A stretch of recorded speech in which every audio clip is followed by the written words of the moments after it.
Boys are rocking. We are entering what's going to be our third, possibly 2-hour stream of the last 24 hours. And, you get punchy. Let's get into it here. We're at pick 61. Pick is in. Lions are on the clock here. Some players that you guys might have sort of wanted here at 68 may be gone. We'll get into that in a minute. With the benefit of having talked to our guy, Jalen Polk here. Jalen or Jalen? Jalen, right? Jalen, yeah. Jalen Polk.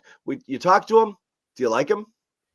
Yeah. He's like, I know we talked about, like, we read a lot of the Twitter stuff, character guy, guy, dude and sort of guy. And like, it feels like everybody coming off that interview was gushing a little bit. I also saw a video that NBC Sports Boston put up where they were doing the huddle. I think it was maybe against Texas in that playoff game. He was in the middle of the huddle hyping people up, which is pretty wild considering everything you hear about Michael Penix Jr. And obviously he is a great leader, nothing taken away from him. But the fact that Polk was the guy rallying the troops, I thought was very impressive. And listening to him, you can see why. Like originally I asked him what allowed him to thrive in their offense. And he talked about being a leader, and I actually just posted, I can go over it right now. But he talked about the leadership, which was very obvious that was something he brings, having a high standard mindset of wanting to get better, pushing guys around him, and all that good stuff. On top of that, he talked about improving. I was like, all right, so what do you need to work on? And he gave me a list. I didn't expect him to say this, but he said having more energy in his routes, being more efficient out of breaks, being more explosive, breaking off routes, and making guys miss his physicality. With young guys, you love to see that self-awareness and to know they're working on getting better at what they're not great at. So I thought that was really impressive, and also just clearly someone who I think they took and know is going to be maybe a future leader on this team, which is what you want. This is a draft that's probably going to reset the direction of the franchise. And with that competitiveness, that leadership like Drake May, I really think it's obvious why teams had him higher. Like, this is a dude who I think makes everyone around him better, just like they said about Drake May. He's a guy who I think, too, who, sorry, just quickly, even watching some of those highlights, it kind of brings you back to some of these stuff you see before. Like, it's a guy who has a lot of room to get better. And like he is a solid player, but can also, build on it. And like what Taylor said, when, the stuff he talks about, like being a character guy, that's somebody who, is going to, put their head to the nose to the grindstone, what have you, and, actually truly like work on their game and try and get better at it. So as much as it's, people keep saying low ceiling, high floor, he can raise that ceiling with some work ethic and being like a solid dude in the room. So. Exactly. We saw with Jacoby, literally, where like he didn't have a lot of confidence early on and didn't do anything. Cam Newton gave him that confidence. And what did everybody say? Everyone was devastated when Jacoby left because he was one of the leaders in that room. So, yeah, it's really funny that I feel like it's almost a course correction where you get someone who in a lot of ways reminds you of Jacoby, but again, with just a little bit more juice, where instead of the occasional slot fade or like, reduced split fade like we saw from Jacoby, I think he gives you a little more than that and more, I think, physicality after the catch, where that wasn't a big area of Jacoby's game. Yep. Boom. Also, Roger Rosen off the board, which is pretty disappointing. All right, let's listen to the kid here, and then we'll dig in here up to pick 68. We're just recapping. Patriots traded down from 34 to 37.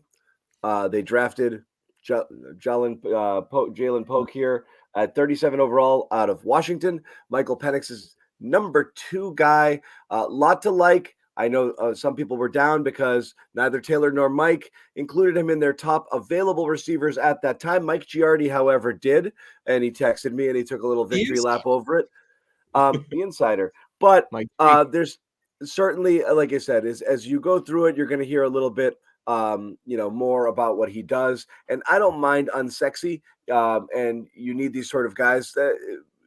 That's not really the concern here. It's just simply, what's he going to be at the pro level? You want to see if you're drafting a person who's a legit number 2 receiver in the second round of an NFL draft, that's a win. You're not always going to hit a home run, but that's a solid win for a team that needs anything. So again, we can talk ourselves into it. I think people were just looking for a little bit of juice, and there was still some juice on the board, and they chose to opt out of it. Here's Polk talking to New England media. And again, when I talk about gushing almost to a man, everybody's like, "Ooh, I like this kid."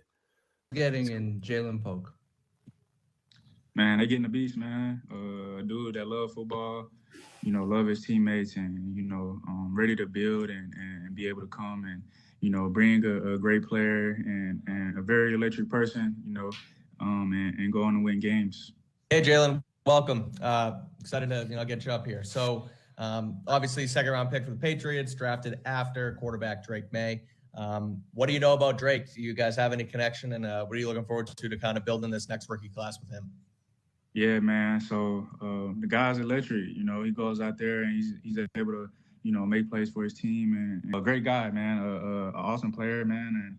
And I have had an opportunity throughout this process to, see a lot of his plays that he's been able to put up for his team, and I'm excited to be able to get to work with him. Go to Taylor Kyles. Jalen, hello. Welcome to New England. Congratulations. Appreciate it. Watching that Washington offense, man, you guys were bombs away, a lot of success downfield. For your game specifically, I'm wondering, how would you describe your strengths and your ability to have success in that downfield role, especially with a quarterback like Drake May, who loves to throw those kinds of passes? My mindset is just be different. A lot of guys are putting in a lot of work.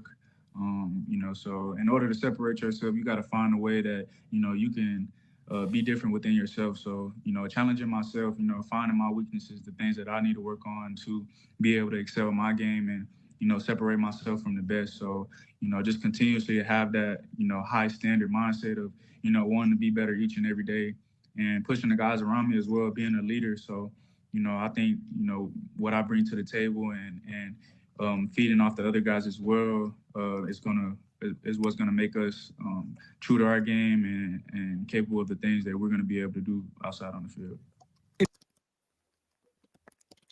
Kingsley Suamatai went to the Chiefs. The dream is dead. we know. So they hung in there. Basically, you just want to draft everyone the Chiefs draft. He goes at 63. Was this a trade-up possibility? Except for receivers.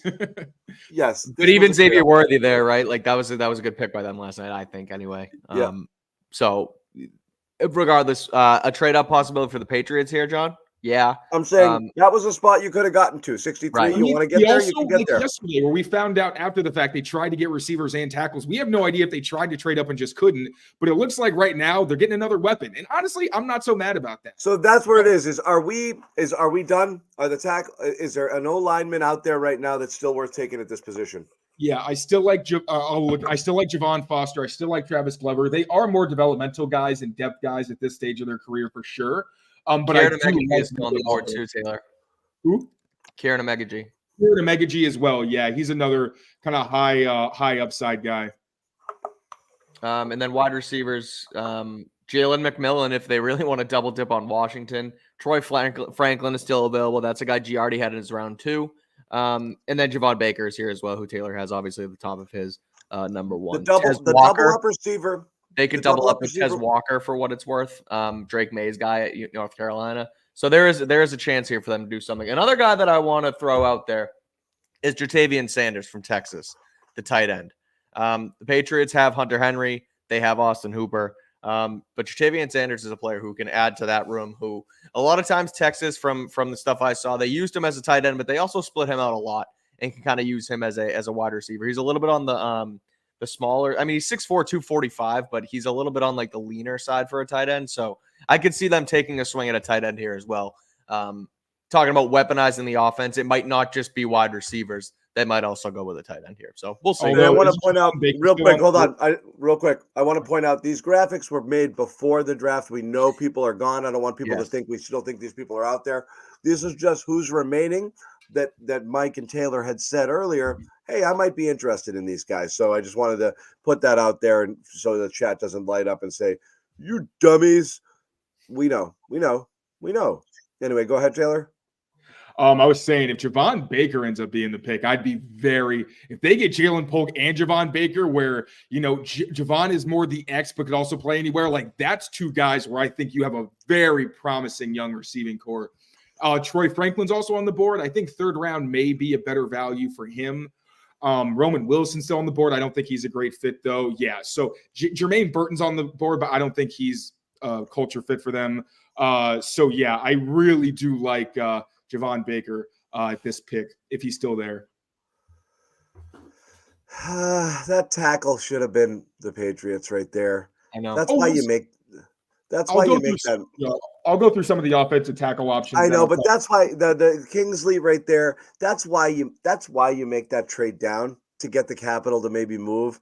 Again, if that's someone you targeted, that seems like a spot, but you don't know. Their board might have had him nowhere near that spot. Right. But it is what it is. Go ahead, Taylor. I got it. Niners take Renardo Green, pick 64. I loved him, but yeah, he wasn't going to the Patriots. John, you're doing it again. You're doing it again.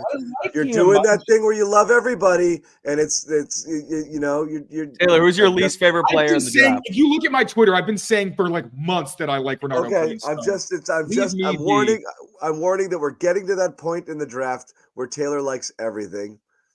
But anyway, who's your least favorite player in the draft? Huh? Yeah, who's your least favorite player in the draft? Wes Walker. He's gonna go at 68. In your face. If he goes, no. What if he goes at 68? Dude, I was about to be so not happy. Then you would have seen Angry Tay. John, Tez is gonna go, and Taylor's gonna be like, yes. I'm no phony. Zannis, you're muted. Yeah. Okay. So number one guy, Taylor, 68. Who do you want? Who's top of the board? You want a tackle? So you'd rather Baker over Kieran Omegaji? Yeah. Okay. And is that due to your confidence in Okorafor playing left tackle? Not so much, but okay. I think Javon Baker gives you one more immediately, and also has Kieran Omegaji has a lot of upside, but he's very much a developmental pick. He might not even get taken in the third round. Yeah, he could be. It really depends on what a team sees in him and how they think they can develop him. That's, I think, what it comes down to, whether you think he's a third or a fourth round prospect. The Jets are on the clock. They just traded in. Thank you, Javon Baker. I'm going to fight. I'm going to fight someone. Who was their first round pick? Olu Fashanu. Oh, that's right. Okay.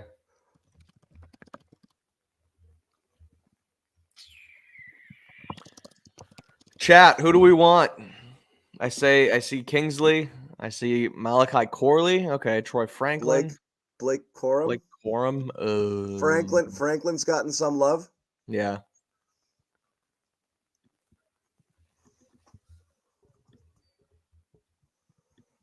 Yep. So Zannis, you want tackle then over wide receiver here? No, I don't.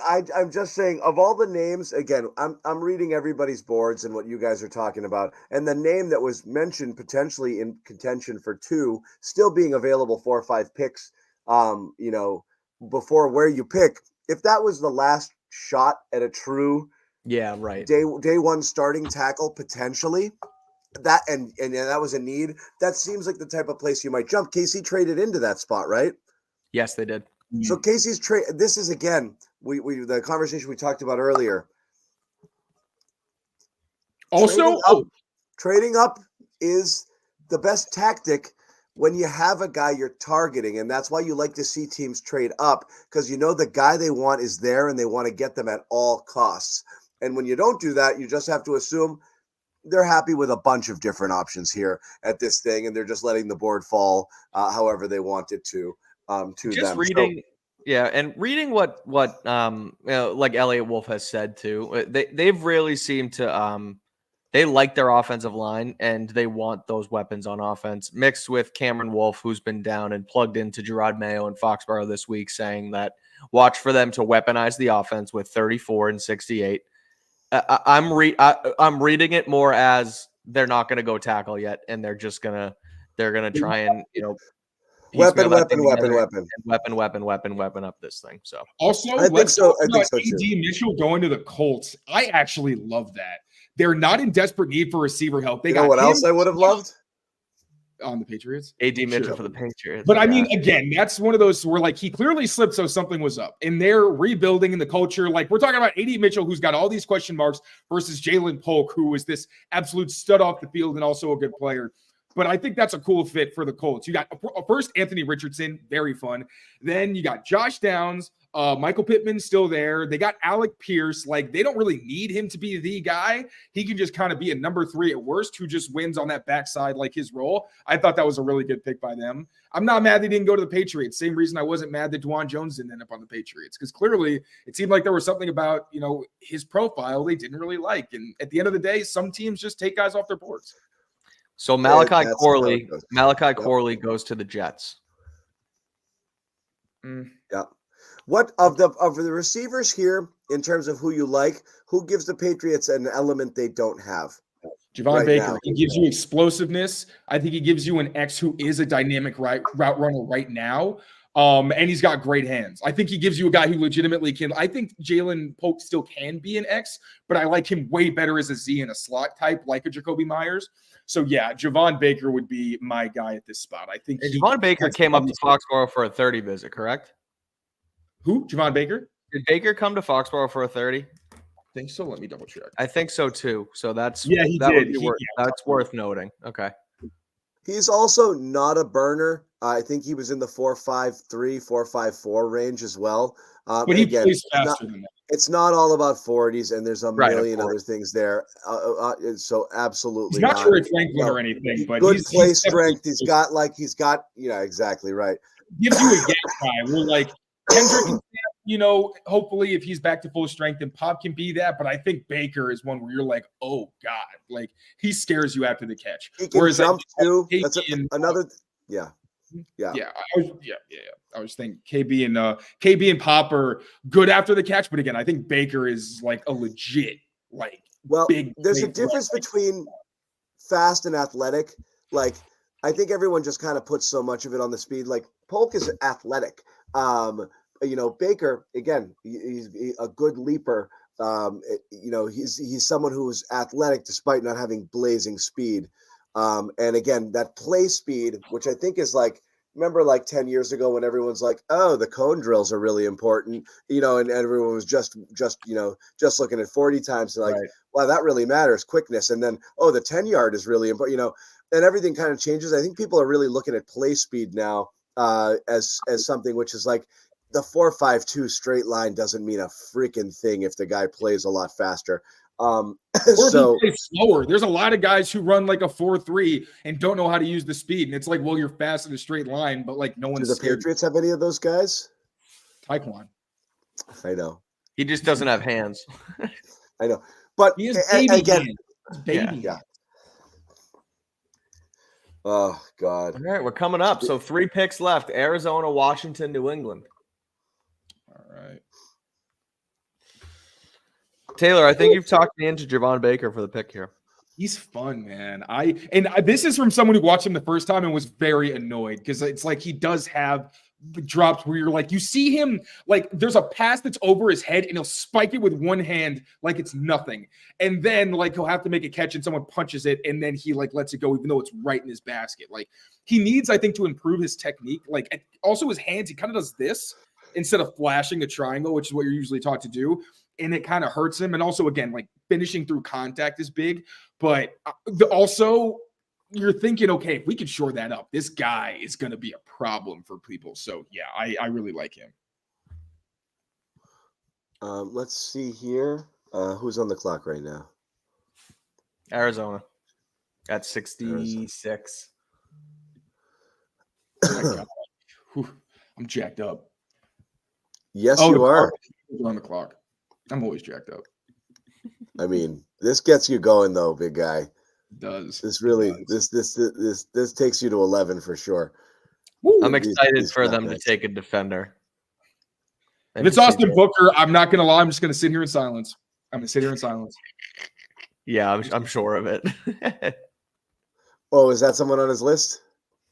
Yeah, Booker's my boy. Yeah. Dude, my one he's defender, a sick pass rusher. He's like a higher upside Uche. Like he can play every down. He's just inexperienced and small, but if he puts on more weight, like he can contribute immediately in pass rushing situations and be a real problem. I'm a big fan of his. I up in here, but I wouldn't be okay. But would you want them to take him? I'm sorry. Would you want them to take him? Not now, honestly. I would be like, I love him, but I wish you'd gotten an offensive player. But yeah. All right.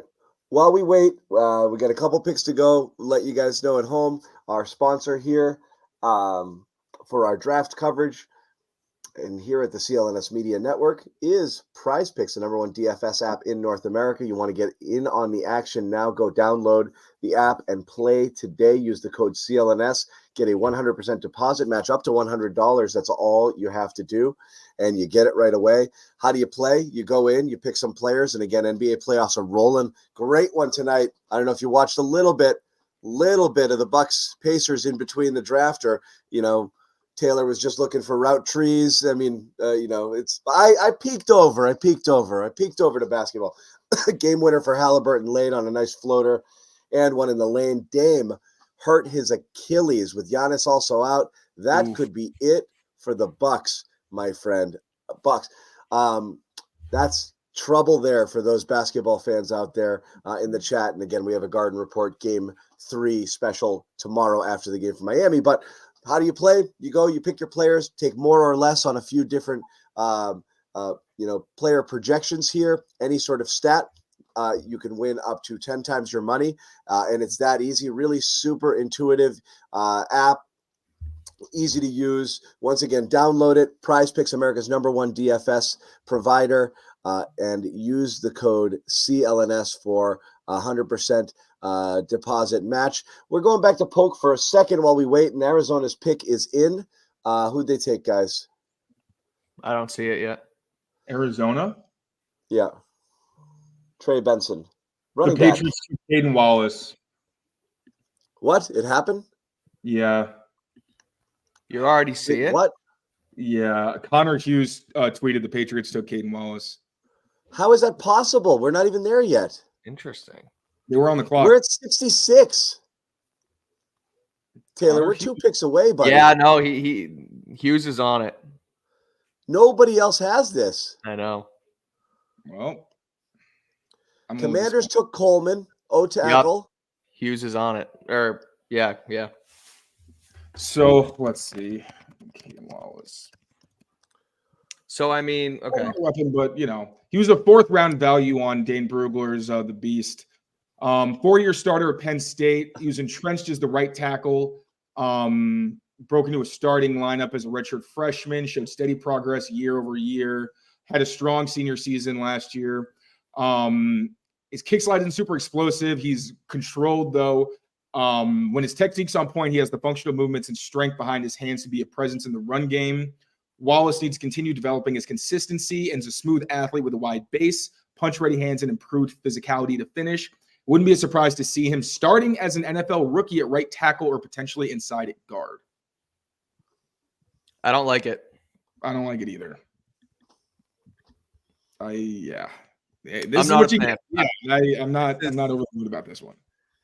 I just look. I think we talking about the weaponized stuff. We talk about taking guys, finding a value pick. This feels like a second reach on day 2 a little bit. You talk about Mac Gonzalez is there. Dominic Puny, who is more of an interior guy, I guess. But I also don't like going for a right tackle here. I just don't. I really think they need to figure out the left side. I don't. I'm sorry, Taylor. I don't trust. Not that I don't want to say I don't trust Okorafor at the left tackle spot, but I want a long-term plan there. He's a 1-year guy who played right tackle so far in the NFL. That doesn't feel like a long-term plan to me. Now, look, do they switch this thing up here and make Mike Onwenu their left tackle? I don't know. He's never played it in the league, so that seems like a stretch to me. Do they try it? Do they think Kaden Wallace can play left tackle at the next level? I don't know, but it kind of feels like a mismatch, a mosh pit, if you will, on both the left and right side at tackle. And that just doesn't, I don't know, that doesn't sit well to me. Surely they have a plan here. It's not like they're just throwing darts, but it doesn't feel like the slam dunk fix that we wanted. I mean, they did get a guy who could be an immediate starter, which is interesting, at least, and I think probably says more about. Though you just signed one. That's the no, problem. but I'm saying, I think this reflects more on what they probably see at either with Cole Strange, or Mike Onwenu. So here's the thing. So Onwenu, right guard, you'd say, if he's going to play on the inside, right? Not a left guard? I in Van Pelt's scheme, I thought he was better as a tackle, to be honest, because the interior linemen pull a lot. And Rappaport said he was expected to be training as a tackle and playing that this season. So it's kind of I would think this means more about the guards.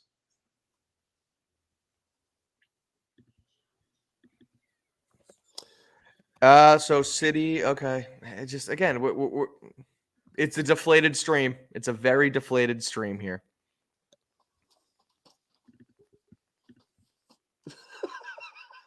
Hey, listen, man. I know everybody on here saying this. What do you want? Is anybody a GM? Anybody who does this? You want to find people who do more research in this stuff in this market. You find one person who knows more about these players than Taylor Kyles and show them to me, Yeah. okay? And Mike Kadlick has done his work as well, so give me a break. No, but I'm with you on Taylor here. Like again, I mean, so everyone chill. He's got opinions that are based on real things. And have you ever seen this look? Look at this guy. Look at him. Have you ever seen this? Look at this guy. Look at him. Sad face. You don't get that. Okay? Processing. So we don't need to be positive. This is, again, if Jalen Polk was a slight reach and somewhat unsexy pick, which I think everyone can talk themselves into potentially being a productive NFL receiver, and I think his good traits are going to outshine whatever it is that people don't love about him, or there's a good chance of it. Again, as you said, Mike, kind of feels like Belichick-y, like this is a Belichick round. Like, I like my guys. Wherever they are, the boards don't mean anything to me. I'm just going to get my guy.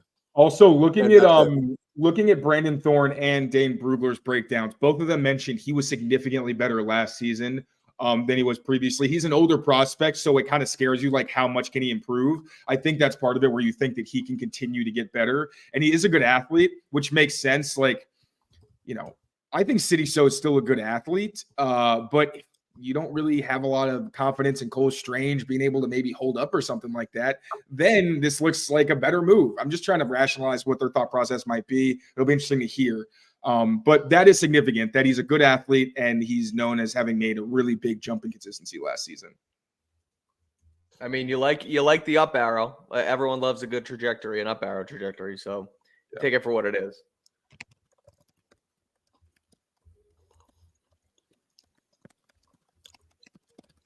I'll see. I'll be curious to know if how he feels about moving a left tackle. I don't know how far back, if he's ever even played the position. Chooks? No, this guy Wallace. This guy. Oh yeah. I mean, he didn't in college, but what do you think of? Sorry, I'm reading some Lazar on Wallace. I mean, it's not the splash. It's not exciting. It's an offensive tackle. I mean, right? It's a combo guard tackle prospect that probably projects to being an average NFL starter. Mm-hmm. Again, you're hoping for home runs. Mm-hmm. I put it this way. Sure. Of course you need tackles. I don't know that you needed a right tackle. You just spent an ungodly amount of money on Michael Onwenu and said he's playing right tackle. You said it. That's what he's doing. He's playing right tackle. So what did you do? You brought in another kind of maybe swing tackle, combo guard to play in there after you drafted like 14 of them last year. So I don't know what that does for you. I think this is the type of currency that you can find anywhere. And again, it's just simply, where are you in the draft? What's available? What's the need? What's a bigger need that you can address now? Just positionally, it seems odd and not having anything to do with a 4th round grade or beyond, because honestly, we're gonna find out in the next 10, 15 minutes. A lot of people had this person flying up their boards, 3rd round grade, tons of people. It's the top of the 3rd round, people. It's still pretty early in the draft. There's still big swings you can take here. This is not pick 100, like 98 or something, where it's like, well, we're in the shit now. It's still pretty freaking high.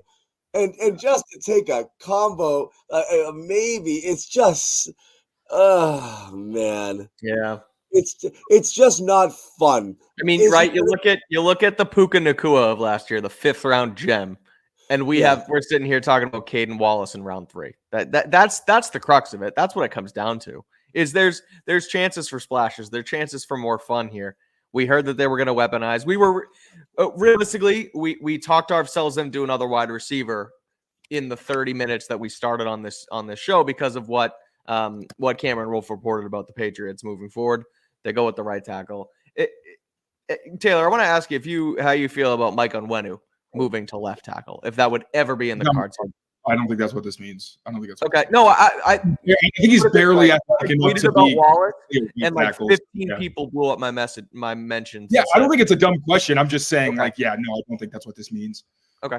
Because like, who's the best player on your offensive line? Mike Onwenu. Who are guys that you feel unsure about? I have to do this again because this drives me insane, this comment. Guys, what's the point of any analysis, ranking players, getting excited about something? What do you want? Excited about everything? Just pom-pom waving the whole time? This is the point of it, right? You make your picks. You have guys you like. You have things you want to see. Nobody's saying there's GMs anywhere outside of those war rooms. Those are the GMs. We get that. That's the point of this. Don't consume any draft analysis. If you're prepared to have some people say, I like that pick, I don't like that pick. If you just want to like a pick, shut it down and just tell yourself over and over again how awesome it is, okay? That's it. Woo! They got him! Kaden Wallace! Woo! I thought something happened. So Eric Galco, who runs the Shrine Bowl, tagged me in something. He said the Patriots, obviously Kaden Wallace participated in the Shrine Bowl. Said the Patriots just got an instant impact offensive lineman who could potentially start at offensive tackle, over 1,000 snaps at tackle in his college career after a dominant Shrine Bowl, consistently shows smooth, efficient movement skills. So I love Galco. I love the work he does with the Shrine Bowl. I love Nagy. You used to work for him? Yeah, very briefly. But yeah, I did for like 2 seconds. Cancel the stream, guys. I love Galco. Let me get this thought out. I love Galco. Love the work they do with the Shrine Bowl. That Prospect Bowl is on the up and up the last couple of years. Jim Nagy, same thing with the Senior Bowl. Love him. Kicks ass. I always take their analysis of the players that were at those bowls with a grain of salt because they're trying to pump the bowls they run. They're coaching up. Yeah. Here we go. At the same time, they don't lie. It's like Seth Wickersham. They embellish a little bit, but like if he's saying the guy's an instant impact player, like he still has to have his reputation. He's not going to say that if the guy can't. So I will say, like, I don't think he's saying to blow people away. Is this the real Bobby Manning is what I want to know. Is this the real Bobby Manning? Hi, Bob. I hope so. Better be the real Bobby Manning. Yeah. So yeah, I don't know. I just sometimes when those Matthew Slater, how do we feel about right tackle in the 3rd round? Oh yeah. That's Slater in the war room right now. Breaks through the wall after Kaden Wallace and just gives him an right now. He's back there pumping those guys up. Anyway, go ahead. Sorry, Mike. No, it's just that's all. When the Prospect Bowl directors tout guys, it's PR and it's good. That's what they're supposed to do for those guys. I'm not saying anything against Nagy and Galco, obviously, but that's what they're supposed to do. So I like to see some other analysis from just outside of those guys, but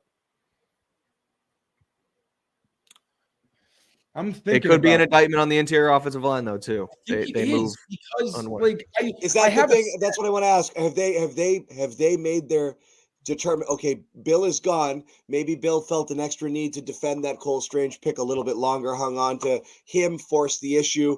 He drafted all of those guys last year. Is there a possibility that Mayo and other people in the building are like, I don't like any of these guys. Like, yeah, we drafted them. I like none of them. Like, we need help everywhere. And just to be clear, Elliot Wolf did not say we need a tackle. He said we need O-line help. So they might be looking at all of it and saying, I don't like a freaking thing. This idea that you're returning, I think they're fine with Andrews. I think they're fine with Onwenu. And then you tell me. I think they should like City, so I'd be surprised if they don't. To me, this is Maybe. probably range. Maybe.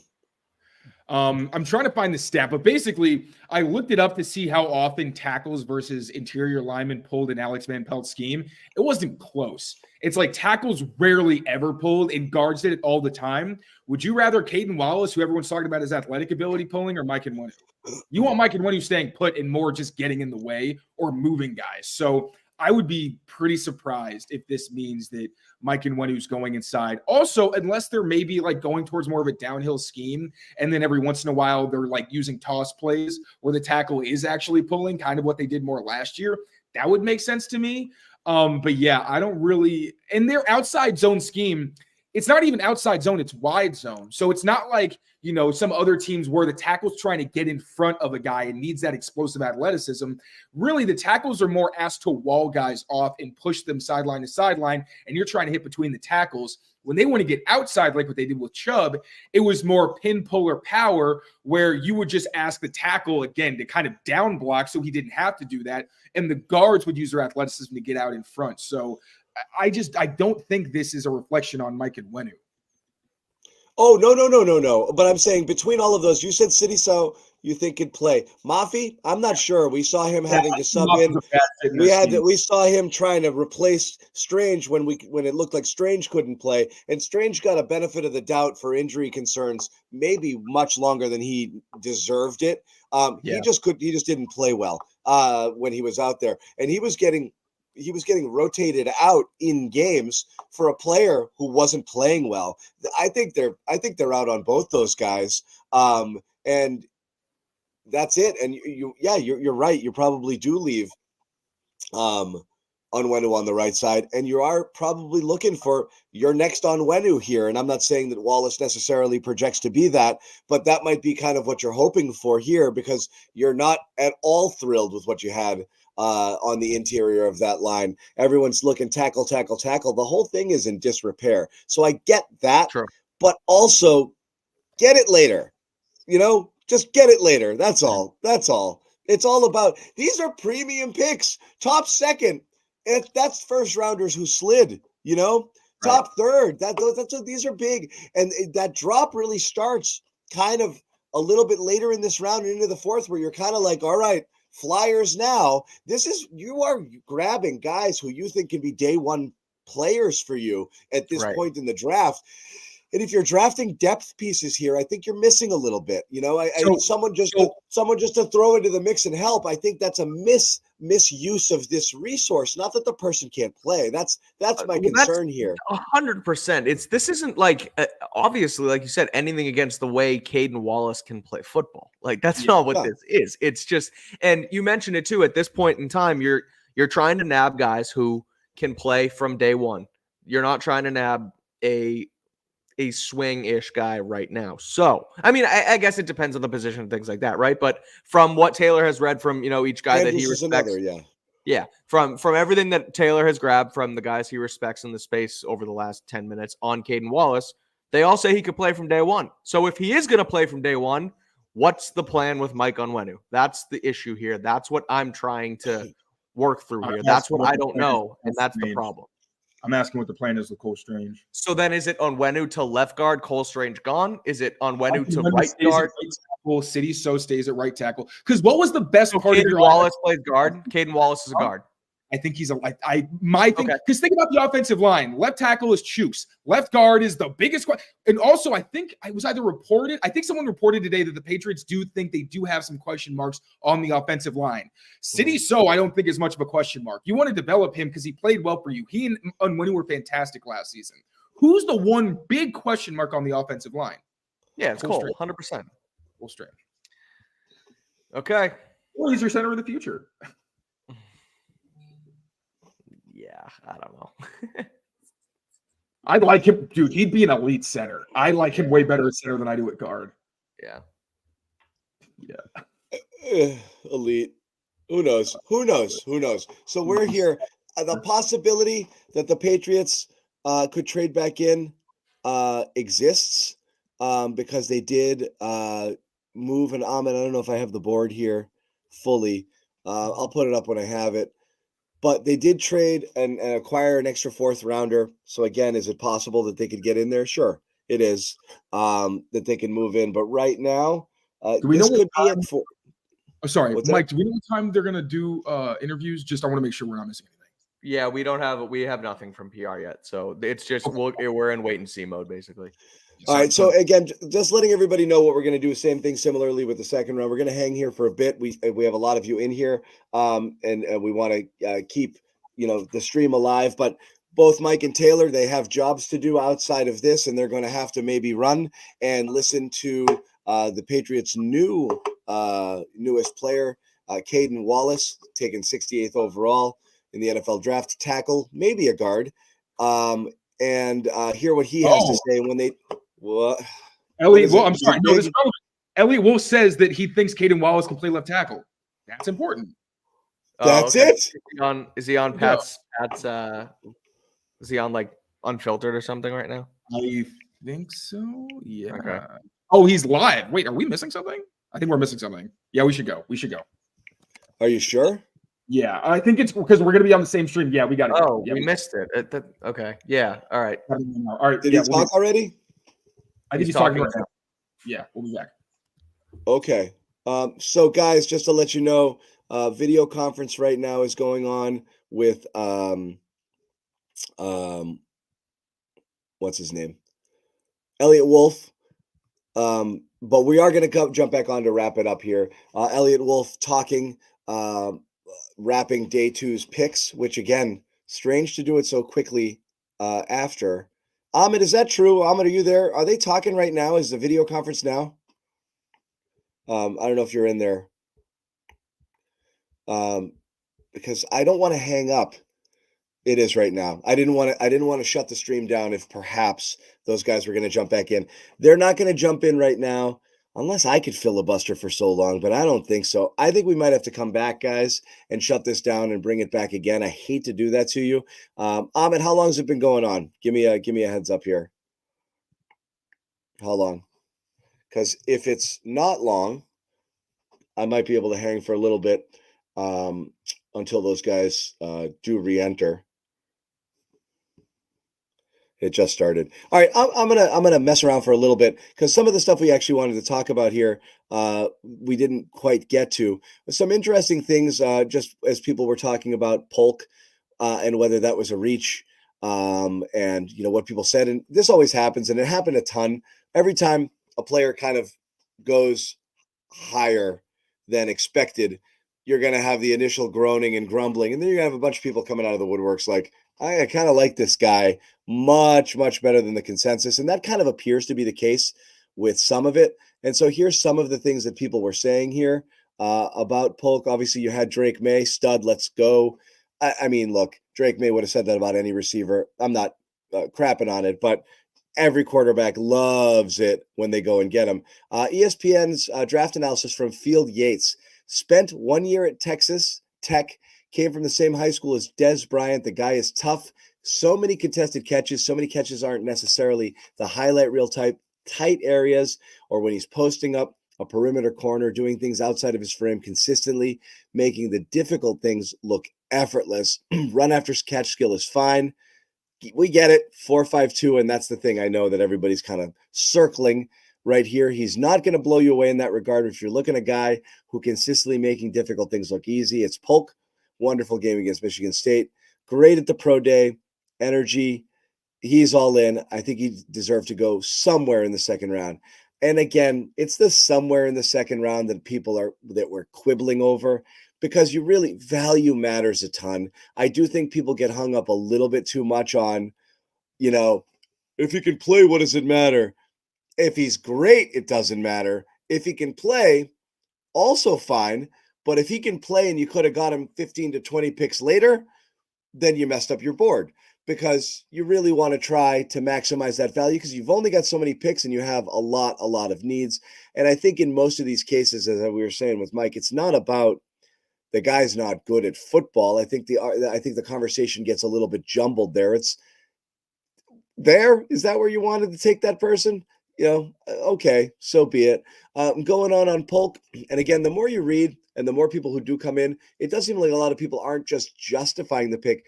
They're pretty excited about the type of player that he can be at the NFL level. Robert Griffin III, who was a guest on Taylor Kyle's podcast, Patriots Daily, which you absolutely should subscribe to if you haven't already. And again, as I said earlier, you'll be seeing a lot more of Mike Kadlick on that show.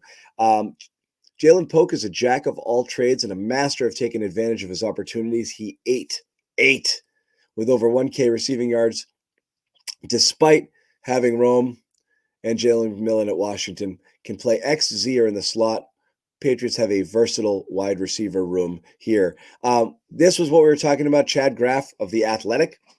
The character. This was a big deal, and I'm sure Elliot Wolf's talking about it now.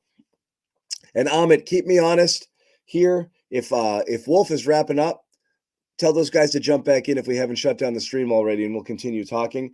But they can give us some feedback. There. Thanks, buddy. One reason Patriots went with Polk in the second round, they're valuing character in this rebuild, and Washington coaches rave about him. Speed is just okay, and route running is just okay, but he's the kind of guy you want in the building. So some stuff there. What kind of went without being talked about was the athleticism here. And again, you talk about the relative athletic score here. It's really high for Polk. It's really high. And a lot of it is the explosion. The vertical is very good. Broad jump, very good. That's a really high metric. And again, you see the speed, good, not great. Size, good, not great. But a person who, by all measure, plays a good bit bigger than their frame. And I know N'Keal Harry was the lazy comp thrown out there simply because of the speed factor. But again, obviously totally different players. No question about that. Harry's not at all didn't profile in any way the way Polk does here, but the speed wasn't necessarily there. And Harry's problem was, and again, they're not comparable. Harry was a huge guy who played small. Polk is a medium-sized guy who plays big and he plays tough.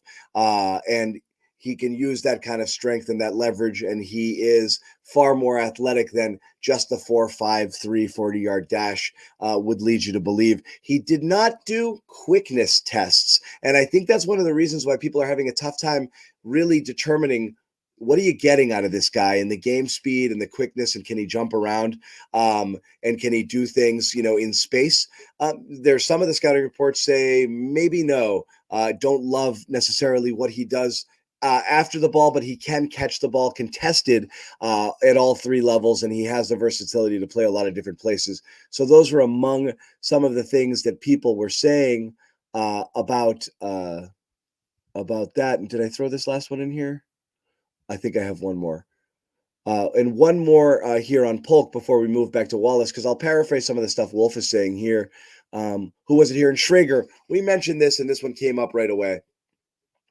Peter Schrager, who everybody has a lot of respect for in his ability to, analyze these players and these prospects. NFL's been higher on Polk this season, this entire draft process. Patriots got themselves a good one.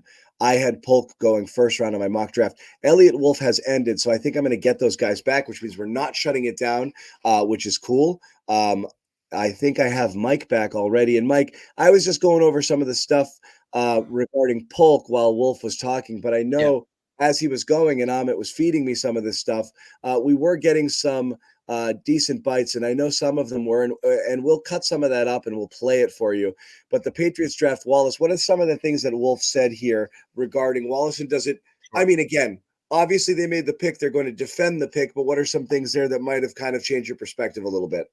So Wolf just finished up. We'll be hopping off, or I'll be hopping off. I'm not sure if Taylor will come back, but we're going to talk to Kaden Wallace in a few minutes. But That's what I figured. Yep. Saw you guys were still streaming, so I wanted to give some context to the Kaden Wallace pick, like you just mentioned. So Elliot Wolf sounds fully convinced that Kaden Wallace can play left tackle. He says he has the athleticism to do it.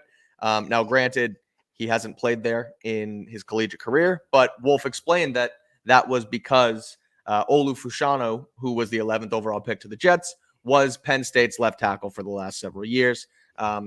So that seems like their plan. So, when we sat here, I was drafting up a tweet to talk about what me and Taylor had sort of explained or, worked out as the Patriots plan, considering there was all this buzz about Mike Onwenu just signed and what the hell are they doing with Kaden Wallace? But it sounds like the plan is to work him as a left tackle. So call it left tackle Kaden Wallace, left guard Cole Strange. I don't know, center David Andrews, but it's not going to affect Mike Onwenu standing on the right side. We said all these mean things about Cole Strange. What if they weren't true? We said all these mean things about Cole Strange. We're like, why the bleep did you pick Kaden Wallace in 68? But the other thing he did say too is now to justify the Wallace pick, they must hate Strange, Yeah, right. Yeah. So the other thing he did say is that they considered moving back from 68 to take. Consider moving back at 68 to grab some capital, but they had their eyes on Kaden Wallace all along, according to Elliot Wolf. So they figured, let's just sit here and take him. So he seems excited about their haul, saying that they had Polk at 34. They had their eyes on Polk at 34, and they had their eyes at Kaden Wallace at 68, and they were able to land both guys. So in terms of, in their eyes, it's a win. So again, every team says this. It doesn't mean it's not true. Sure. But I know some people are doing Packers comps here. Mm-hmm. In terms of it, again, I think a lot of people are just assuming that Elliot Wolf is a carbon copy of his father, is going to do things exactly the same way. But in terms of how they view things and what they value, certainly you can see there, being some similarities in approach. A lot of people are citing different Green Bay sorts of drafts. I know when Polk got drafted, people talked about Jordy Nelson as being someone who did not jump off the page with his physical profile and ended up being a terrific receiver, terrific downfield receiver, even though he didn't have burner speed and a contested catch and a very, very productive, prolific receiver. Not comparing the two in terms of what they're able to do skill set wise, but also was they saw something that they liked there. Sure. In this case, you do want to believe that they love the players and that they had them targeted all along. What we don't know is, as we said, is it's a brand new regime. You don't know whether to trust them. For all of these years, up until maybe the last 3 or 4, you had to just do the in Belichick we trust thing, because despite the fact that you think this stream is bad with a little bit of disappointment, dude, while the Patriots are winning Super Bowls, Belichick would draft and people would be like, who the f is that guy? Yeah, right, exactly. And then they had to stop because they kept winning and winning and winning. And it seemed to be like total disregard for what other people thought, or placement, or trade value, or what else that could have been gotten, or positional needs. And it ended up being right. But the point was, he saw what he liked, he went and he got it. So at this point, they've identified needs: quarterback, receiver, tackle. If they came away with a starting left tackle, a number 2 receiver, and a quarterback, you'll feel good about it. Again, it's the reachiness of it. Not sure whether or not those were necessarily the players, but why sit here, Mike? And again, playing devil's advocate here, why should you and I sit here and say trade up for that guy because he was ranked higher on the board, if in their estimation, the guy that they got was better anyway? And if that appears to be the case here, you have to at least trust the process. Whether or not it works, we're not going to know for a year, 2 years, 3 years. In some cases, a little early. You see some glimpses. Oh, they got something here, or this I don't know what they were. I don't know what we're doing. So we'll see. We'll see. Yeah.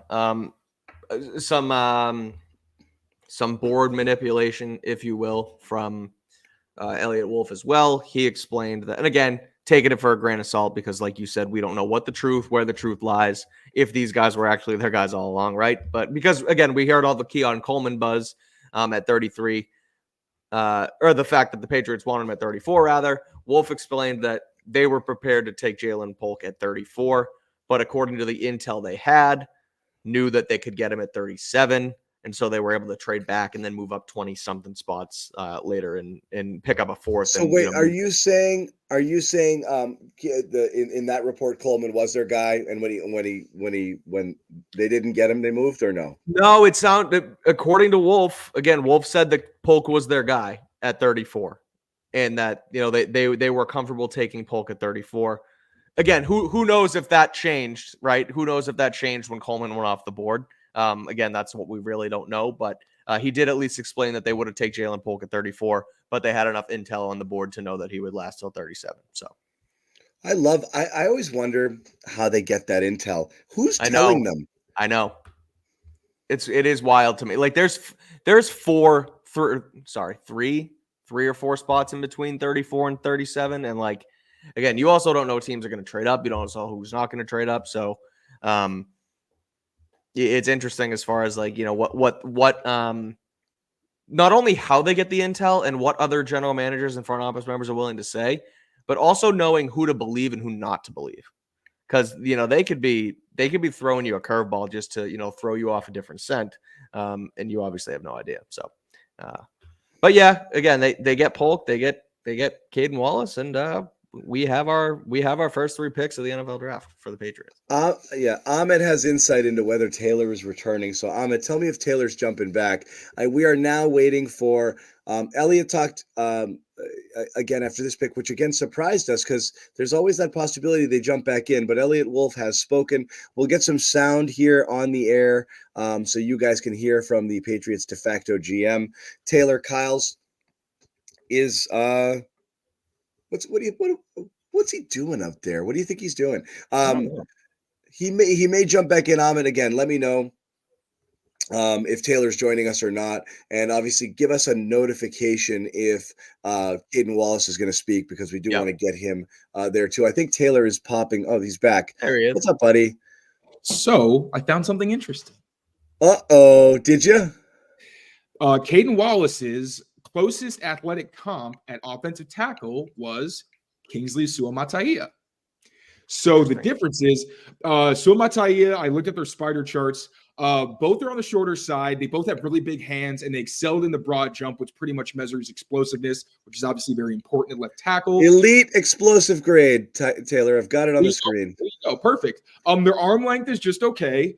And Wallace is lighter, and he recorded better vertical. So again, that's the explosiveness. So if they think he can play the third round thing for me, like we were talking about character and all the off-field stuff with Jalen Polk, I'm not justifying the third round grade. Like I'm still not sure. I need to watch the tape on him. But I will say if he can play all 5 positions on the offensive line, that's pretty huge value. They don't have anybody on the team right now who can play every position on the offensive line, even Mike Nwenu. So I would say I know people say that, but I don't think he should play left tackle or center unless he can snap. I don't know if he can. So, just adding more context to that. Also, the fact that they liked him and were thinking about trading out and were like, why don't we just stay? Assuming that's honest. Clearly they saw something they liked. And I'm not going against Scott Peters until he gives me a reason to. We know that they're involved in these conversations. They said he comes from a great family. He's a pretty even keel guy until he gets on the field, which is, a demeanor you kind of like in your guy, especially offensive lineman. So it gives us a better idea of what kind of prospect he is. Again, I need to watch the film to actually feel comfortable in this pick, and maybe still you could argue they reached. But again, the 5 position versatility is what really jumps out to me because that's something they don't have right now on the team. So have we changed our thinking based on listening to Elliot Wolf in terms of where he plays? Because we had already cut Cole Strange and Mafi, and now you're thinking we cut these guys 5 minutes. I still don't think Mafi's a great fit. They usually use athletic guards. Cole Strange is like to apologize to Cole Strange, who caught some. Cole's my boy. He knows I ride with him. Cole caught a few strays. We were emotional. We apologized. Taylor and Mike were just lashing out. They didn't mean any of it. But we say anything mean? It's like they must hate Cole Strange because he sucks. You guys basically both said that. I never said you kind of did. Kind of did. I am the one who always goes to bat for Cole Strange. With him, it's more about injuries to me and whether they think he'll be available. That's my thing with Cole.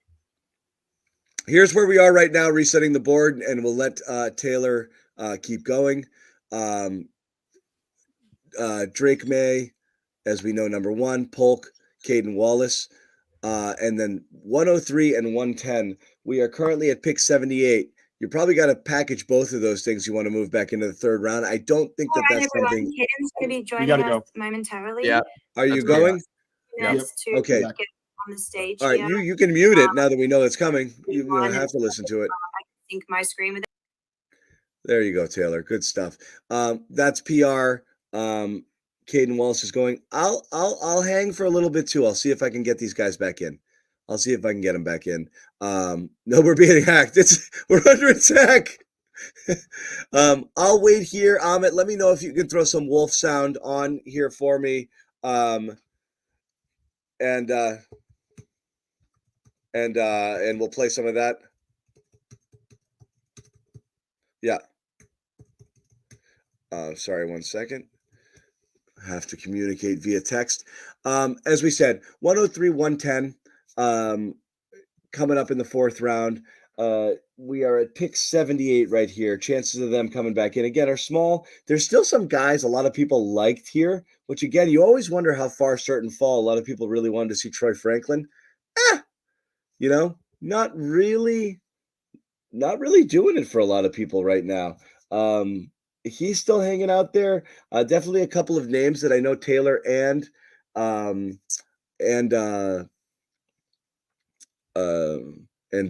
Mike liked. People asking questions here. Do I buy what Elliot Wolf is saying? Here's what I say. There's never been a GM in the history of GMing in any sport who's ever said anything other than, we like the players we got. We targeted this person. We scouted them. We think we got good value. That means nothing to me. But seeing what some other people have said, particularly regarding, some things about Wallace and whether or not he could play on the left side, there's been enough out there on Twitter that's basically saying Olu Fashanu is the only reason he didn't play left tackle. And Wolf said that, but he's not the only one. I think there's other people out there who believe that. And if that's the case, that is a little bit different because that's more diamond in the rough sort of stuff, which you do like there. Whether or not he could have played left versus right, you have a couple people out there flat out saying that he's as good or better as a player who went in the 1st round. That would be interesting if that's the case. And another thing I'll say with this, and this isn't devil's advocate, I'm not trying to twist myself into pretzels here, trying to go back on it. It's just simply an acknowledgement of we know we don't know. Everyone knows they don't know. You have your opinions. And as I said, Taylor looks at a lot of stuff and he really understands things deeply. But so do a lot of other people out there. And you really don't know until they get out there. But in the history of the Patriots, where have they hit the most? And I know you had Dante Scarnecchia in there advising, and, he was the O-line wizard. But where are you hitting? Shaq Mason, 3rd round, Joe Tooney, 4th round, Michael Onwenu, 5th round, all of those spots. You're not just getting, and yes, Cole Strange was ass. That's fine. He's fine. But they hit a lot of places up until very recently. They hit a lot of places with those linemen that were not only good, they were great. They're Pro Bowlers. They're all pros. And so that's a position where I think it's not to say that the Patriots have the secret sauce, but where you do see greatness come out of different places. It's not always, I feel like true left tackle is really the only place you got to swing big early, but a lot of other places you can find people different spots. The question is he a good player or is he a good left tackle? Do the Patriots think that that's it? Got our starting left tackle. We got Onwenu on the right and we're set. I don't know. I think that's probably a bit of a reach. It's probably a bit hopeful. And I'm not sure. So to answer the question in a roundabout sort of way, I believe they believe it's possible. So much of this is aspirational, right? You're drafting people.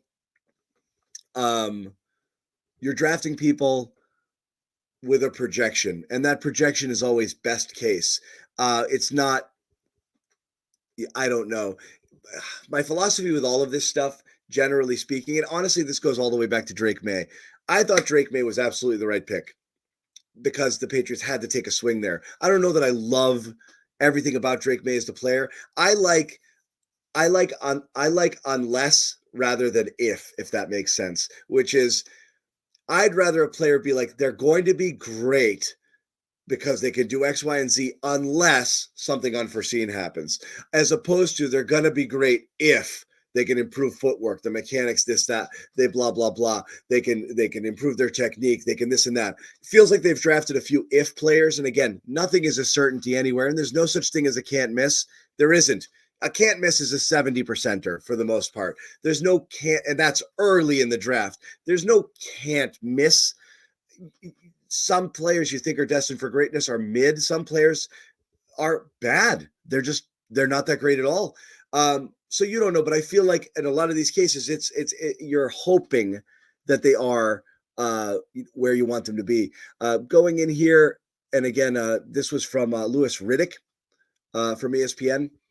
His reaction instantly, I think on the broadcast to Kaden Wallace, this is my guy.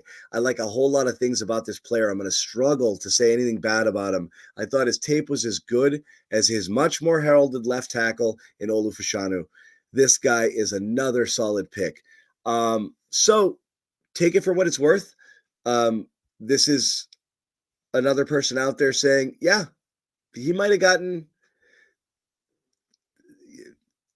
You might have lost sight of him behind a more heralded player who had a first-round draft grade and was projected as a first-round draft pick pretty much all season long in Olu Fashanu.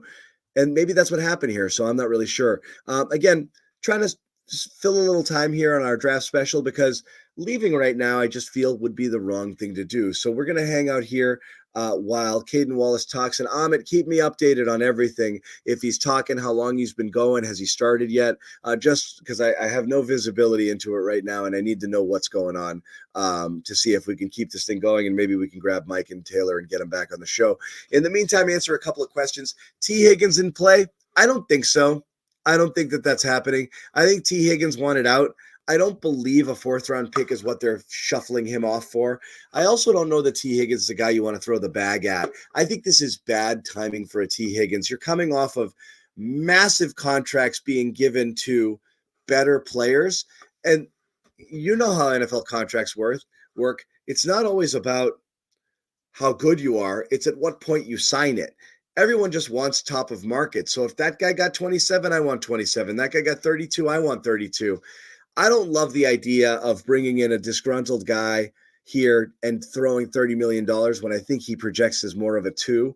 I think that was some people's issue with Ridley as well, even though Ridley has a little bit more juice to get downfield. I don't think Higgins is that guy. I don't think Higgins is deserving of that contract. I think Higgins is going to get paid somewhere.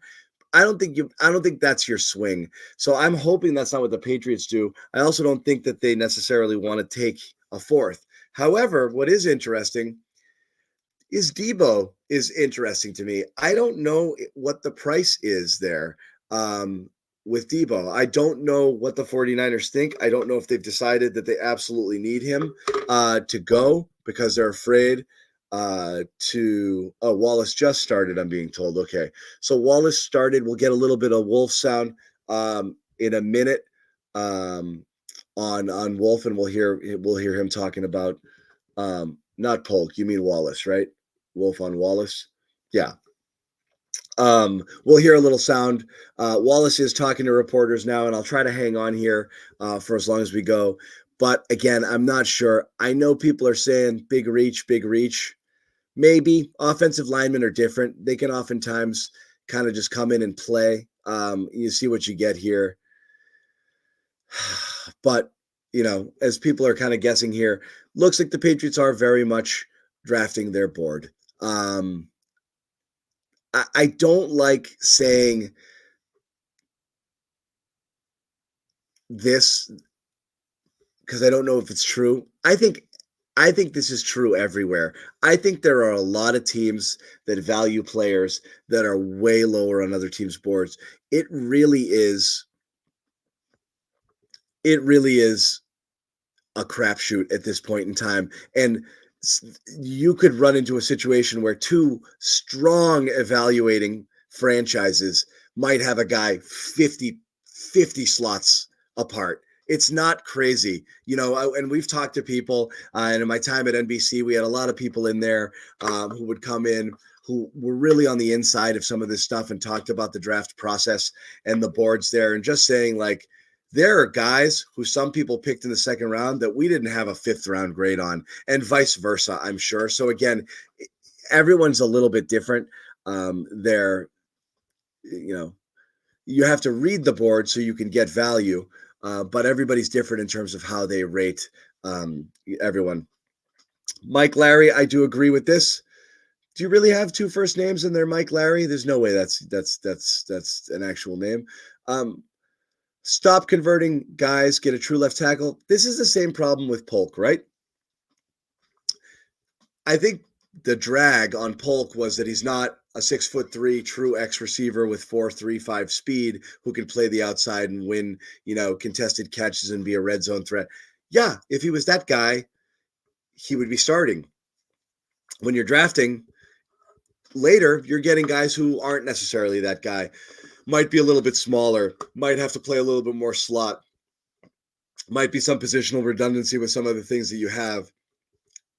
There's a reason why tackle is and has always been a premium position in the NFL, because it's hard to find good, true left tackles. There's only one per team. It's like quarterback. I mean, you need it, right? You got multiple receivers on the team. You can be drafted and be the 2 or the 3 receiver and make massive contributions. If you're going to hold down the left side on a team, you got to be solid. And that's why it is a premium position, protecting the blind side of quarterbacks over there. And yes, that's why you have to spend usually high draft capital at the position. You've also got a dearth of good offensive linemen coming out of the college program these days. So just finding them, period, is hard.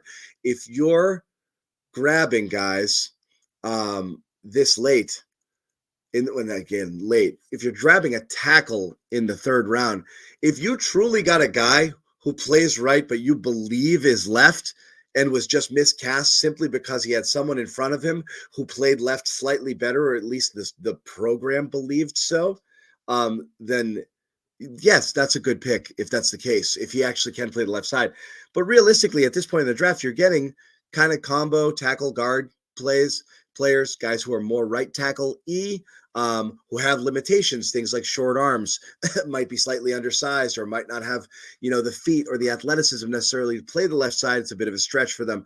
That's always what you're finding here. If they have all of those tools, they're first round picks. So while I agree with this sentiment, you want the true left tackle, you probably got to take him in the first or trade back up into the first to get him into the second. I understand this. We don't know the will miss. We don't know. You don't know. We're not necessarily sure.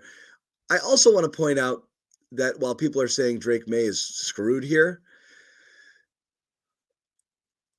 and these types of comments, two things. He doesn't have to play. Ahmed, I got 2 Wolf sound bites here. Just tell me which ones they are. Okay, Polk and Wallace. I'm going to play a little bit from Elliot Wolf in a minute on the 2 draft picks. You want to lose, right? But you want to see that there's hope and promise of better days to come. You're not putting Drake May in there to get killed. If there's any concern about the offensive line not being able to hold its own, I'm sorry, but Jacoby Brissett's going to get killed. If the offensive line, if you're waiting for it to get into rhythm and to see who's playing where and whether they can play in the positions where you're putting them, yeah, you're not putting your rookie behind those guys. You're not, because you're not in win now mode. You're actually in lose now mode, but hopefully fans see that there's brighter days ahead. And that's what you want. And I used this comp on day one, 1993, when the Patriots, that's the last time they picked this high in the draft. And the last time they took a quarterback, obviously this high, because they didn't need to after that with Brady, is Drew Bledsoe, 1993 first overall pick. And he didn't start, and who started in front of him sucked. And the quarterback, the darkness that preceded Drew Bledsoe was like nothing you've ever seen. Tommy Hodson, Matt Millen, Scott Sequels, just blah, bad stuff. And they were bad, but Drew came in late in the year. I think they ran off 4 or 5 straight to finish the season. Little bit of promise. They had missed the playoffs, so there was no pressure. You just want to see if the guy could play. He was a little bit raw, but he went out there and he would sling it. He didn't have great receivers. He's throwing to like Crittenden and just lesser guys. Didn't have the weapons, didn't have anything. They tank. They go in. The next year, pick number 4, Willie McGinnis. They keep going, and that's how it goes. I think that's what you're getting with Drake May here. I don't think you're throwing him into the mix. While we're talking about Wallace, let's hear Elliot Wolf talking about Wallace, and this is the thing that he mentioned, that we mentioned on the show about him potentially playing on the left side. With taking Kaden, he's a guy who played his whole college career on the right side, and you also have the big extension from Mike Onwenu. That's 2 guys who have spent a lot of time on the right side. Is the team looking at either one of those guys at flipping over to the left side down the road? Yeah, we feel like Kaden has the athleticism to play over on the left side. Really, his teammate Olu Fashanu that the Jets drafted was the reason that he played on the right. So athletically, there's no reason why he couldn't make the switch over there. And he's a really smart, dedicated kid that we feel like can handle that. There he is. That was Elliot Wolf on Wallace potentially playing the left side, which we had said. In terms of Polk, again, these guys kind of paraphrased it there a little bit about him being the guy they wanted. Now, he said at 34. So there's question whether or not they wanted Coleman, and when it came to 34, that's what they wanted, or they always wanted him entering the day. Here's Wolf on Polk. Yeah, so we felt like Polk was the player that we were going to pick at 34, and we felt based on some of the intel that we had from other teams that we would be able to trade back a little bit and still get him. So we made that deal, and we're able to move up from the 5th to the 4th with the Chargers. And then your point about the run of tackles is a good one. That's part of the reason we decided not to move back. It was just kind of like, well, let's not chance it. This is the player we had targeted all along anyway. Let's just pick him. There it is. Why chance it? And again, just in terms of philosophy, whether, again, you like the players or not, the philosophy of we like the guy, I don't want to mess around. When you trade down oftentimes, and when Belichick would trade down, so much of the vibe was like, I don't like, as we said, it's like almost a negative vibe, a negative connotation. Like, I don't like any of these guys, or I don't like any guy any better than any of the next guy. I don't care if when it comes to me, what's remaining is a safety or a guard or a receiver or a tight end or a punter. If he's next on my board, all those guys I have about the same grade. I'll take one of them and I'll figure it out. And that's how Belichick drafted. It was a little bit infuriating for some people, but you felt like he really liked very few things. And Belichick would trade up from time to time, but not the trade down felt like the standard move. So you trade down here from 34 to 37. Great. They had the intel, so they say, that no one was going to go, but they didn't want to mess around anymore, which means they liked Polk considerably better than the guys they passed up by trading down, and anybody who was left behind him at that point. So take that for what it's worth. That's what we have regarding the Patriots' interest. And again, every GM is going to say this, but Elliot Wolf very much seems to like what they have done here. We are currently at pick 84. And it's the Steelers here. I think where do we end? Do we end it? Oh, no, we got a little ways to go. And again, always possible Patriots trade back in. As of now, not. We are still hanging out a little bit. Taylor's going to jump back on with me in a little bit to talk a little bit. Mike is doing some writing. And we are going to try to keep the stream going a little bit just in case the Patriots do anything and jump back in. We want to be here to be able to talk about it as well. While we wait, Taylor's finishing up something writing. Yep, Taylor will be back in a second. As good a time as any to tell you once again quickly about our sponsor while we're here, and that, of course, is Prize Picks, #1 DFS app in North America. You want to get in on the action, NBA playoffs. Luke Cornett is back. Is everybody excited? Well, he's not back. He's probable. Bobby, you still here? You still here? Luke is probable. Grab Luke. Grab a few players. Doesn't matter. You pick any players, any games, NBA playoffs going. This is how it works. You pick more or less on any particular stat. How about this? Minutes. Luke Cornett, 0 tomorrow. Bobby thinks he's playing. Bobby thinks there's a lot of double big going. He thinks there's a lot of double big tomorrow. I don't think so. But if you want to check it out, promo code CLNS is all you have to do to get in on the action. Download that app, Prize Picks, promo code CLNS, deposit match up to 100 when you deposit 100. And that's great. It's a great deal. Exclusive here when you use that code CLNS. Once again, Prize Picks, America's #1 DFS provider. Download it today. Promo code CLNS. Oh, don't say that, DJ. Really? Is Franklin still out there? He is. He is still out there. And Baker's still out there, right?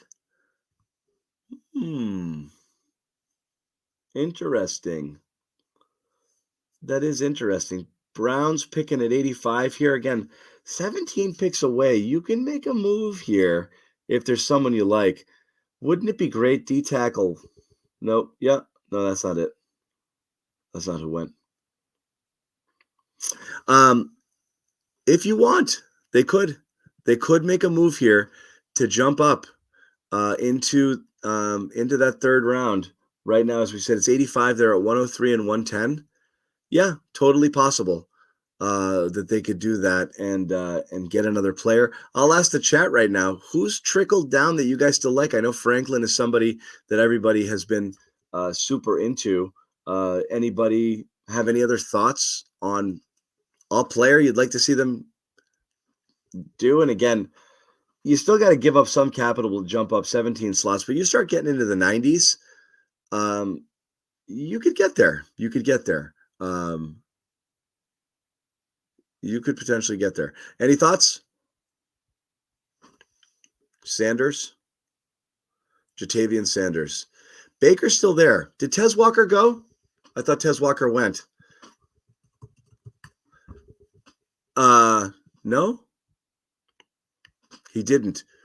Tez Walker is someone we will point out that Taylor said he would be very unhappy with. But that was earlier. Would he be unhappy with him now? I don't know. If he jumps back on, I'll let you know. He is supposed to be coming in a little bit, and I'll just kind of filibuster a little bit longer until Taylor gets here. Mike Kadlick may jump in also. He's going to write some stuff around what we just heard from Jaden Wallace, the Patriots' third-round draft pick. Third selection, second on day 2. What's up, Mike? Kaden Wallace. Anything you got? Oh, and Bobby's still here, and he is ready for Luke's return. I am here for that, and I'm glad to see it. What's going on, Mike? Why don't we get Bobby on Draft Central? Do a little crossover. You know who likes draft stuff and just wants to be invited? I'm surprised isn't in here trolling me right now. Is Jimmy Toscano. He's covered some Patriots in his day. When we were at NBC, we covered the Seahawks Super Bowl together. And down in Arizona, that was a ton of fun. That was like Jimmy's first field trip. He would cover local stuff all the time, but I think that was the first time we went out, and he was down there with the digital team. Oh yeah, which at the time was Phil Perry. Because Phil wasn't an insider. It was really more Mike and Tom who were doing the work. Yeah. And Jimmy and Phil are in the back doing all the dirty work. They're doing the Kadlick work, right? They're grinding. They're turning stuff out. Oh, yeah. And Jimmy was great. That was awesome. Oh, yeah. Bobby's packing for Miami. He's off there. Right. You should know that we do have a Garden Report after the game tomorrow. Bobby Manning and Josue Pavone. Those guys don't miss a trip to Miami. I'll tell you that. When the schedule comes out, Mike, all I get is Bobby sends me a text about like every trip that involves going to Miami, and then he texts me every 4 days to see whether I've approved it, because Bobby Bobby loves him some That's Miami. awesome. I'm surprised Amit's not on board. Not on the You on know, the it, flight. we But it's needed him draft here. weekend. Yeah, different beast I on need- draft weekend. I grounded him. If it was a different time, I would have sent Amit too. But we grounded him. That's And fine. Amit's down on Miami. I hate Miami. I'm not a Miami guy. Anyway, you jumped out of Wallace here. Any Yeah. thoughts from him? I mean, all these we talk about like the character class and how they're trying to rebuild a regime here. Like these are just good people.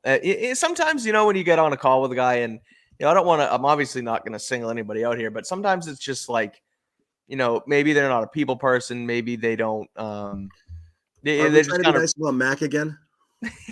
No, but some people just kind of rub you the wrong way, right? Like the 3 guys they've drafted so far have been like stand-up, good people that are just like an easy conversation. And again, that doesn't translate to the football field. I'm not going to sit here and say it does, but you can tell that they are clearly weighing the character of these guys in their draft evaluation. And I don't think we mentioned it after our Wolf conversation, but Elliot Wolf told us that Kaden Wallace's brother is an oyster scientist, for what that's worth. And so then somebody asked him, Keegan Stifle from Nesson asked him about it. And he actually pulled his brother in, and his brother told us all about him being an oyster scientist and how, and again, this is filler conversation that you guys probably don't care about, but it goes to show that Kaden Wallace is a pretty cool family. So he told us about Wallace and what's going on with, what his brother's like and everything like that. So long story short, another character pick, as well as a guy who is confident that he can step up and play left tackle, said he can play every position along the offensive line. So can I make a terrifying cross sport comp? Of course. After the stank of Kyrie Irving season with the Celtics, everything about the press conference and Brad and Danny and everything they were talking about was character when they brought in all of their draft picks from that year. Those draft picks were Romeo Langford, Grant Williams, Carson Edwards, and Tremont Waters. And everybody left there saying, oh, the character of these people. That was the vibe. Like that was Bobby Manning, who's in the stream, will remember it because he was there with me. And his hit on that at the time was, oh God, it's like, it was all positive vibes, good vibes. Yeah. And so I'm saying this to be negative Nelly at all. But like I said, I want the potheads. I want the character concerned guys. I want the guys that like everyone thinks are bad, but all that's nonsense. Right, sure. Boy, they're slipping, and they've got first round. I love the first round talents who fall to you because of stupid shit. The character stuff is almost kind of like, she's nice, I'd rather something else. That's just the way I view it. Also, there's no such thing as an oyster scientist, and you guys just got had. Like, that's not a real job. Just so you know. Fair. That's fair. That's fair. Maybe we did. Wolf probably called it. Was like, hey, is your brother around? Because I just said something that I just completely made up. Tell him you're an oyster scientist. Yeah, no, they believe it. They think it's real. And then we go, everybody writes stories about it the next day. And then you open the page of the Globe and the Herald tomorrow, and it's brother of Patriots, freaking 3rd round draft pick, oyster scientist. And it gets us off the stank of the fact that he's never played left tackle in college before. Yeah, it's genius. It's genius. Yeah, look over here, Phil oyster scientist. Like, and then we freaking did it. Everyone figured it out. So I'll bring in Taylor Kyles here. Taylor's been Googling oyster scientist to see whether that's a potential career pivot here. I may or may not have submitted an application on LinkedIn. So Taylor, here's our theory. Everyone was so caught up in the fact that this dude had never played left tackle in college that Elliot Wolf was like, I need to take them off the scent and tell them that there's brother's an oyster scientist. So now nobody will question the fact. Nobody will question the fact that they're going to put this guy at left tackle. It's not a real thing. It's genius. So now the front page of the Herald and the Globe tomorrow says, brother of Patriots 3rd round pick is an oyster scientist instead of Wait, third round Lynch, pick isn't even a left jokes tackle. aside, biologist applied to oyster jobs in Rhode Island. That's great. My buddy's the CFO of Island Creek Oysters, and I'm just going to start referring to him as an oyster scientist from now on because I think that's a more suitable title for what he actually does. He's an oyster doctor. He's an oyster doctor. Oyster doctor. Taylor, what do you got? What do you got before we put a bow on this? We're into goofy silly season here. I kind of wanted to see when we got into the 90s if they might consider moving back up here. But when they talked, after the draft, you get the feeling that they're like, did you guys watch Elliot Wolf like drive away? He was just in his car, like he was just on FaceTime.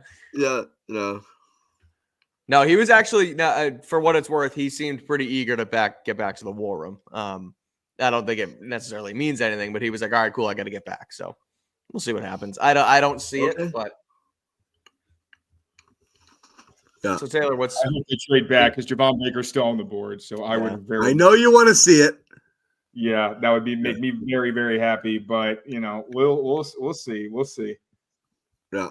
I know you want to see it, guys. Anything else we want to do here before we put a bow on this? And again, with the caveat that we will 100% jump back on a stream if anything happens here and the Patriots do trade back in. We'll be back and we will wrap it up. But in the meantime, anything else you guys want to hit on here? I'm feeling better, and I know no one's going to be surprised by this, but that's the thing. You feel better about everything. Are you Knowing okay? That he was expected to play left tackle, I feel better. At first, I thought like, are they getting a right tackle right now? Like, what the hell is going on? I'm like looking at Dane Brugler's big board. The only guy who was ahead of him that was available was Kieran Amegaji. He went shortly after. And again, like I was talking about, that's kind of like, I feel like he's someone who's going to be different from system to system. And then Christian Jones, who frankly, I'm not a huge fan of. I think he's really strictly a right tackle, not a left tackle. So it really, and he was above Javon Foster. Is he a reach? Like, I think you can argue that for sure. But like talking to him, it's easy to see why they liked him, like personality wise. And he is an explosive athlete. Like the scouting reports I'm reading on him, it's not really a lot of glaring flaws. It's really more technique, and he's an older guy. That's really it. So I'm not as upset about it as I was. Again, tape will decide how I ultimately feel, but it definitely wasn't as outlandish as it seemed at first. Yeah, Taylor, I was saying before he came on just that this feels like a huge character draft for them. Every single guy we went on a Zoom with, and we talked to Drake last night. These guys are just like, genuine people, and not that can necessarily translate to the football field, but bringing in this new regime, bringing in a new culture. These guys are as much culture fits as they are scheme fits, and guys who they want to see on the football field. And that does matter. Like if you're going to overdraft someone, like, I mean, I know it's like laughable and all that. But I'm sorry. I'm okay. I am. It does matter. It does matter. Not in place of talent, but it matters. The scouting reports on Kaden Wallace, they really are. And one thing I was worried about was the arm length. Brandon Thorne and Dane Brugler both said that he uses his length well and does play long. So, I mean, that was the big thing that really scared me. Is he's clearly an explosive athlete. There's no question about that. My thing was, he's like got pretty average arm length, and he uses it well. So. I gave it my way too early grade on it. I started at a C+, but I looked at who else was available. This is a position of need for them. I moved it up to a B-. Is that fair, Mike, you think? Yes. No, B-. Is this fair? Is this fair? John Zannis, you are the worst. I think it's fair. I mean, I think it's fair. I'll take it. Second. I think it's fair. No. B-.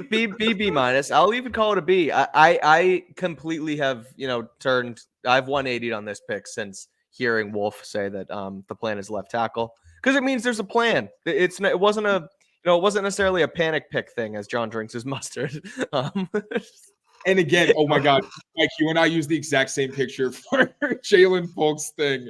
That's hilarious. Oh, on the website? Yeah. That's funny. We'll figure it out. Whatever. But also the big thing for me, truly, that 5 position versatility. I can't emphasize enough how huge that is. There's not a lot of guys who can do that. And that's what I think really, like, the character is one thing. Like, he did make a big jump his last year. So with 24-year-olds, you're like, all right, how much room does he have to grow? This is a guy who showed that he got much better last season. So with Scott Peters, you're hoping he can reach his ceiling. Like, pad level was an issue, sustaining power. Those are the big kind of bugaboos that I saw when watching him. And also, he kind of is susceptible to inside counters because sometimes he'll open his hips too early because he's trying to get outside, where, you know, you're probably worried about that at the left tackle spot. We'll see if they can help shore it up. Oh my God, I want Javon Baker so badly. Is he still on the board? Where is he? But yeah. The 5 position thing is huge, especially if Chooks plays and is solid. You have a guy who can play. If Cole Strange is hurt, if something happens to David Andrews, God, forbid, that like left part of the offensive line does have some questions. You have a guy who can play either one of those spots and fill in at other places if he needs to. So, I like the pick much more than I did initially. Okay. This sounds like Cole Strange. I don't know about that, but I hear you too. As we said, is it possible? And I put this up earlier from I lost it, but Louis Riddick was another one who said, he's every bit as good as the guy who played left tackle over there who went in the first round, which is what Wolf said as well. If that's the case, yeah, you might be in diamond in the rough territory, but you don't necessarily know what's going on there. Final thoughts here again before we wrap, and we'll let these guys head off and do the rest of their work, and we will jump back in. Yeah. No, just pretty good haul. The one thing I'll say too is that we're gonna hop on another Patriots Pete Patch Daily crossover tomorrow morning at 10 a.m. So make sure you check that out here on Press Pass. We're gonna do another recap on here. So I do love those. Barth and Brian joining. You're going to get Greg Bedard later tonight, too, after the draft. He might be jumping on live, or it might be something that's going to be an overnight pod, but you'll get Bedard and Cattles and their take as well. Andrew Callahan had posted one earlier in the day reacting to the first pick as well. So there's a lot of stuff, but we're going to keep it rolling. Tomorrow, what time do we start? Noon? Noon. Yes, sir. So we're going to kind of jump in and jump around, certainly to start the 4th round, and then we'll kind of play it by ear. You will absolutely see it. John, don't say that. You guys can't mess with us here, saying they traded in. We can't do fake news. That's mean. It's a breach of trust. Breach of trust here. Okay. Yeah. We rely on you guys for actual information. You mess with us like that, we're really screwed. So don't do that. It also just makes us sad. Yeah. It's me. It makes me sad. Yeah. It does make us sad. Yeah, it's right. It's incorrect. I just double checked. Thanks, John. I know it is. I'm on there too. I've got it going on. Real quick before we go, just by popular, maybe I'll have it as our going out, guys. You guys are good, right? Done? Yeah, all good. See you tomorrow. We're gonna wrap. Thank you. Before we go, we're gonna put this out. People love this here. This is people have been asking for it in the chat. We're bringing back an oldie but goodie. But since we mentioned Cole Strange, here's the Evan Lazar reaction to Cole Strange. They drafted a corner. Oh boy. Oh boy. Don't do it to me. I don't know what to say. The Patriots have drafted offensive lineman Cole Strange from Chattanooga with the 29th pick in the draft. They did it to us, Evan. In my mind, is a 4th round pick that the Patriots are taking here with the 29th pick. I am trying to be as professional as I possibly can with this analysis and not lose my head. He is very experienced. Yeah, I can read my notes on him. I had him as my 8th rated interior offensive lineman in the draft. 44 career starts, hyper aware in pass protection, good feel for the position, hand strength, outside hand strikes, makes it difficult to dent the corner on him, has play speed to work laterally and up to the second level, feet sustain and run through the blocks, good double team technique, polished all around, loves looking for work. They drafted a starting guard in the 1st round that, in my mind, is a 3rd or 4th round guy. And this is a definition, in my opinion, of getting too cute with it. Like, there's just no other way to put it. This Bill Belichick, for all the smoke that he blows up our you-know-whats about how need doesn't matter, and you don't draft based off of need. You draft based off of talent, and you draft based off of best player available. I don't ever want to hear Bill Belichick say that to us ever again, because it's a load of crap. It's an absolute load of crap. Evan now works for Bill. No, he did, but then months later, hired by the Patriots.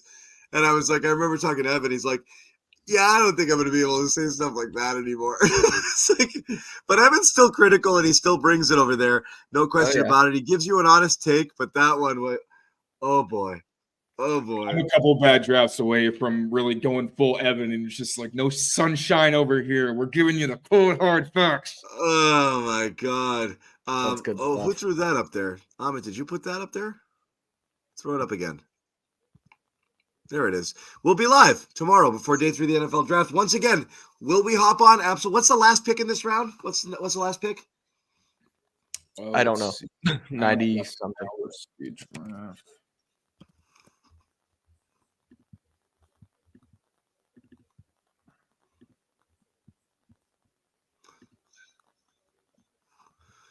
Because we're getting close. We're getting close. We are at 29, the Buccaneers.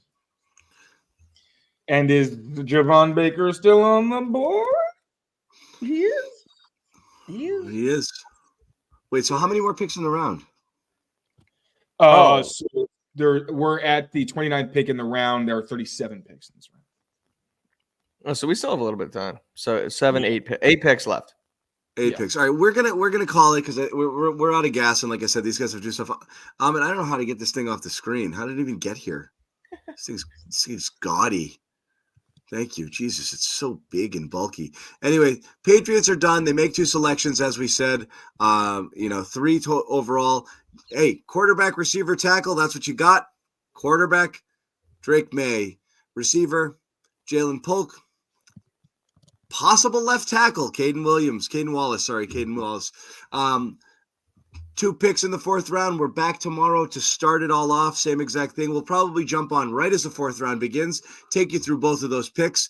Then we're going to peace out. We'll jump back in later and wrap those final selections if anything else happens. But that's what you can expect from us tomorrow. But keep it on this channel for a ton more Patriots coverage, including maybe some more Mike and Taylor analysis. And as we said, Greg Bedard, Patriots podcast coming in.